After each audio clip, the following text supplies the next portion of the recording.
ஒவ்வொரு வீடியோலையும் நம்ம டயபெட்டிக் பேஷண்ட்ஸ் என்னென்ன சாப்பிடணும் என்னென்ன சாப்பிடக்கூடாதுன்னு நானே சொல்லிட்டு இருக்கேன். ஸோ இந்த வாட்டி டயபெட்டிஸ் இருக்கிற ஒரு ஜென்டில்மேன் 2023ல் ஃபஸ்ட் டைம் சுகர் செக் பண்ணும்போது 285 இருந்துச்சு. இப்போ ஃபாரின் கண்ட்ரியில் ஒர்க் பண்ணிட்டு இருக்காரு. 2 இயர்ஸாக அப்பப்போ பிளட் டெஸ்ட் பண்ணிவிட்டு அவங்க ஒய்ஃப் கிட்ட சொல்லுவார். அவங்க வந்து மாத்திரை வாங்கி கொடுத்துடுவாங்க. அடுத்து செக் பண்ணும்போது ஃபாஸ்டிங் 85, சாப்பிட்டதுக்கப்புறம் 125 தான் இருந்துச்சு. என்ன சாப்பிட்றீங்க அப்படின்னு கேட்டேன். அவர் சொன்ன பதில் கேட்டோம் எனக்கு அப்படியே ஆச்சரியமாயிடுச்சு.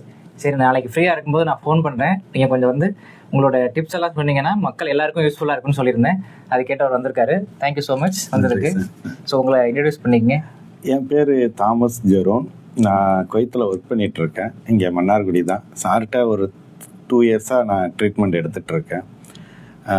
கண்டினியூவாக என்னால் நேரில் பார்க்க முடியாது. ஒய்ஃப் வந்து கன்சல்ட் பண்ணிவிட்டு அவங்க மாத்திரை வாங்கி எனக்கு அனுப்பி விடுவாங்க. அதை ஃபாலோ பண்ணிகிட்ருக்கேன். இப்போ பிரேக்ஃபாஸ்ட் என்ன சாப்பிட்றீங்க? காலையில் எனக்கு இதை ஃப்ரீயாக இருங்க, ரிலாக்ஸாக இருங்க. நேற்று எப்படி சொன்னீங்களோ அதே மாதிரி சொல்லுங்கள். இப்போ என்னோடய ரொட்டீன் என்னன்னா, காலையில் எழுந்திரிச்ச உடனே 2 ஸ்பூன் வந்து வெந்தயம் எடுத்து தண்ணியில் போட்டு ஊற வச்சுருவேன். காலையில் எழுந்திரிச்சோடனே அதை எடுத்து குடிச்சிட்டு அந்த தண்ணியை அதை அப்படியே மென்று சாப்பிட்ருவேன். நைட்டே ஊற வச்சிருவேன். அதுக்கப்புறம் ஒரு 10 மினிட்ஸ் கழித்து ஆவாரம் பூ சூரணம் பொடி, அதை நல்லா சில நேரத்தில் நான் பூவும் வாங்கி வச்சுருக்கேன், சூரணமும் வச்சுருக்கேன். இப்போ நான் சமீபமாக பூ தான் யூஸ் பண்ணுறேன். அது நல்லா எஃபெக்டாக இருக்குன்னு அதை தண்ணியில் நல்லா 2 கிளாஸ் எடுத்து போட்டுட்டு அதை ஒரு கிளாஸ் வரலும் நல்லா சுண்ட காய்ச்சிட்டு அரை லெமன் வந்து புளிஞ்சு வச்சுருப்பேன். அதை எடுத்து அந்த வடிகட்டி அதில் போட்டுட்டு கொஞ்சோண்டு பட்டை தூள் அதில் போட்டு நல்லா மிக்ஸ் பண்ணிவிட்டு அதை குடிச்சிருவேன் சாப்பிட்றதுக்கு முன்னாடி. அது டேஸ்ட்டு கசக்காது, நல்லாயிருக்கும், ஏன்னா அந்த லெமன்லாம் போடுறதுனால. அதுக்கப்புறம் ஒரு 1 hour 2 hour கழித்து பிரேக்ஃபாஸ்ட் ஆஸ் யூஸ்வல். என்னன்னா, தோசையெல்லாம் நான் விட்டுட்டேன் சுத்தமாக. மாவு தோசையை முழு பச்சை பயிறு, அதை நான் அந்த வாயு தொல்லை வரக்கூடாதுன்றதுக்காக 8 மணி நேரத்துக்கு முன்னாடி ஊற வச்சுட்டு அதில் வெந்தயம் உளுந்து ஊற வச்சுட்டு காலையில் ஒரு 5 நிமிஷம் தான் மிக்சிலேயே அடிச்சிருவேன். ஏன்னா நான் தனியாக தான் இருக்கேன், செல்ஃப் குக்கிங். சாதாரணமாக பச்சை பயிறு தோசை மட்டும் வேணும் இன்னைக்குன்னு தோணுச்சுன்னா 3 தோசை, அதில் ஒரு முட்டை தோசை. எப்பொழுதுமே அந்த 7 நாளும் ஒரு முட்டை இருக்கும். காலையில் சாப்பிட்டு முடிச்சிருவேன். அடுத்த நாள், இது காலையில் மட்டும் சொல்கிறேன், அடுத்த நாள் வந்து எனக்கு கொஞ்சம் இனிப்பு சுவை வேணும்னா கேழ்வரகு மாவை கலந்துப்பேன்.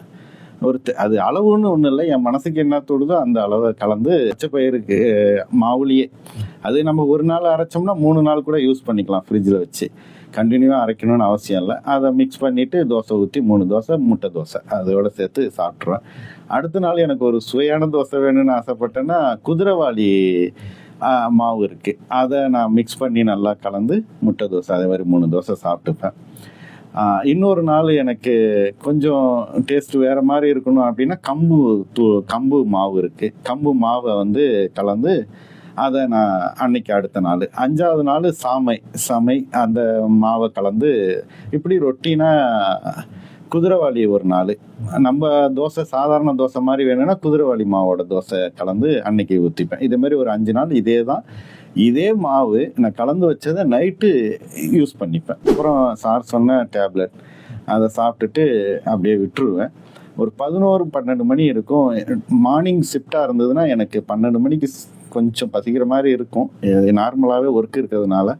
அதனால் என்ன பண்ணுவேன்னா, செம்பருத்தி பூ நல்லா கொதிக்க வச்சுட்டு, சூரணம் கொதிக்க வச்சுட்டு அதில் டீ தூள் போட்டு அதில் லெமன் புழிஞ்சு அந்த டீ குடிச்சிருவேன். அதில் ஸ்நாக்ஸுக்காக உப்புக்கல்லைன்னு சொல்லுவோம்ல, உப்புக்கல்லை கொஞ்சம் எடுத்துப்போம் ஒரு நாள். அடுத்த நாள் வந்து கொண்டைக்கல்லை ஊற போட்டு எடுத்துகிட்டு போவேன், ஒரு 15 பீஸ் 20 பீஸ் அதை சாப்பிட்டுப்பேன். அடுத்த நாள் வந்து பச்சை பட்டாணி எடுத்துகிட்டு போவேன். அதுக்கும் அடுத்த நாள் முந்திரி பருப்பு, அடுத்து பாதாம். இதை வந்து கண்டினியூவாக வேறு எதுவுமே ஸ்நாக்ஸ் இல்லை எனக்கு. காலையில் மட்டும் தேவைப்படும். அதோடு முடிச்சுட்டு மதியம் வந்து ஆஸ் யூஸ்வல் சாப்பாடு தான். அதுக்கப்புறம் அந்த மதியத்துக்குள்ள நமக்கு எந்த டேப்லெட்டும் இல்லை. அதனால் என்ன பண்ணுவேன்னா, கருஞ்சீரகம் 50 கிராம், சிறுங்குறிஞ்சான் 50 கிராம், ஓமம் 150 கிராம், வெந்தயம் 250 கிராம், இது கலந்த பொடி நான் நாட்டு மருந்து கடையில் வாங்கி நல்லா மிக்ஸ் பண்ணி டப்பாவில் வச்சுருக்கேன். அதை 2 ஸ்பூன் எடுத்து நல்லா வெதுவெதுப்பான தண்ணியில் கலந்து சாப்பிட்ட உடனே குடிச்சிருவேன். நல்லா அருமையாக இருக்கும். அந்த செரிமானமும் கொடுக்கும், எனக்கு அப்படியே ஒரு மாதிரி இருக்கும். ஒர்க்கிங் டைம் வந்து 8 hours. மார்னிங் 6லேருந்து 2 மணி வரலும். செகண்ட் ஷிஃப்டாக இருந்தால் 2 மணிலேருந்து 10 மணி வரலும் இருக்கும். நைட் ஷிஃப்ட்னா 10 மணிலேருந்து காலையில் 6 மணி வரலும் இருக்கும். ஓகே, இப்போ நீங்கள் மார்னிங் ஷிஃப்ட் போகும்போது அதெல்லாம் நீங்கள் வீட்டிலே செஞ்சு கொண்டு போயிருவீங்களா? ஃப்ளாஸ்கில் போட்டு அது நான் ஃப்ளாஸ்க்கு எனக்குன்னு ஒரு 1.5 கிளாஸ் உள்ள சின்ன ஃப்ளாஸ்க் வச்சு அதை எடுத்துகிட்டு போயிடுவேன். எத்தனை வருஷமா அங்கே ஒர்க் பண்ணுறீங்க? நான் ஒரு 14 வருஷமா இருக்கேன்.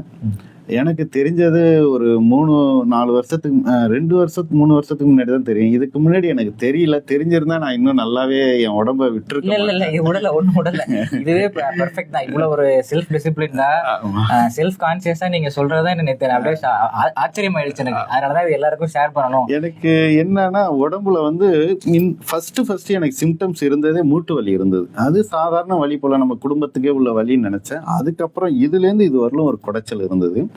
இந்த குடைச்சல் நாளளவில் அதிகமாக இருந்தது. அதுக்கப்புறம் இந்த சைடு வந்தது, உடம்பெல்லாம் இருந்தது. அதுக்கப்புறம் செக் பண்ணும்போது தான் சுகர் தெரியும். ஆஃபீஸ்லேருந்து செக் பண்ணாங்க. அப்போ தான் சுகர் வந்திருக்குன்றது தெரிய வந்தது. அப்போது நான் ட்ரீட்மெண்ட் எடுக்கல. உடனே இங்கே வந்து நம்ம சார்ட்டை எடுத்துப்போன்னு சொல்லி தான் எடுக்க ஆரம்பித்து, அதாவது ஃபஸ்ட்டு ஆரம்பித்த இந்த குடைச்சல் மட்டும் கொஞ்சம் லேட்டானது போகிறதுக்கு. பட்டு லேட்டாக வந்த ஒரு சில இந்த சிம்டம்ஸ்லாம் நான் டேப்லெட் எடுத்து சுகர் குறைய எல்லாமே சரியாக போயிடுச்சு. கை மரத்துலாம் போயிருக்கு எனக்கு. அதெல்லாம் அப்புறமா நாளை 6 மந்தில் போயிடுச்சு. இப்போ எனக்கு மேலும் மேலும் இம்ப்ரூவ்மெண்ட் எல்லா விதத்துலேயுமே, பர்சனலாக எல்லாத்துலேயுமே எனக்கு ஒரு நல்ல இம்ப்ரூவ்மெண்ட் இருக்குது. ஆனால் எல்லாருக்கும் நான் செய்கிறதுக்கு முன்னாடி எல்லாருமே என்ன யோசிச்சாங்கன்னா, ஐயோ இது பெரிய வேலையோ, மாவு அரைக்கிறது 5 நிமிஷம், மிக்சிலேயே அரைச்சிக்கலாம், கிரைண்டர் தேவையில்ல. சாமை, கேழ்வரகு, குதிரைவாளி மட்டும்தான் நமக்கு ராவாக கிடைக்கும். அதனால நம்ம ஊற வச்சு அரைச்சி இதோட மிக்ஸ் பண்ணிக்கலாம். மற்ற எல்லாமே ஒரிஜினல் மாவு கிடைக்கிது. அதனால அங்கேயும் கிடைக்கிது, அங்கேயே கிடைக்கிது. அங்கே அதை மிக்ஸ் பண்ணிக்கிறோம். ஒரு 4 ஸ்பூன் 5 ஸ்பூனு மிக்ஸ் பண்ணிக்கும் போது நமக்கு அது ஈஸியாக தான் இருக்குது. ஒன்றும் பெருசாக தெரில. தோசை ஊற்றுறதுக்கு 5 நிமிஷத்துக்கு முன்னாடி ரெடி பண்ணிங்க. இட்லி ஊற்ற முடியாது, நமக்கு தோசையே நல்லது தான். அசைவ உணவுகள்லாம் அசைவ உணவு பொறுத்த அளவுக்கு நான் மீன் நல்லா சாப்பிடுவேன். எத்தனை வருஷத்துக்கு ஒரு தடவை இந்தியா வருவீங்க? நான் வந்து 11 மந்த்துக்கு ஒரு டைம் வருவேன். ஓகே. உங்களுக்கு எத்தனை குழந்தைங்க? 2 குழந்தைங்க. இங்கே ஊரில் எல்லாம் ஊரில் படிக்கிறாங்க. ஓகே. ஸோ இப்போ சார் வந்து நம்ம எல்லாருக்குமே வந்து ஒரு மோட்டிவேஷன். நம்ம இங்கே இருக்கோம், நமக்கு எல்லாமே இங்கே கிடைச்சவே நம்ம அதை யூஸ் பண்ணிக்கிறது இல்லை. ஆனால் அவங்க கடல் கடந்து அப்ராட்ல இருந்துட்டு எல்லாத்தையுமே யூஸ் பண்ணுறாங்க. அதுதான் எல்லாருக்குமே ஒரு மோட்டிவேஷன். அதுக்காக தான் இந்த வீடியோ நான் ஷேர் பண்ணுறேன். சரி, தேங்க்யூ ஸோ மச். நன்றி சார். தேங்க்யூ.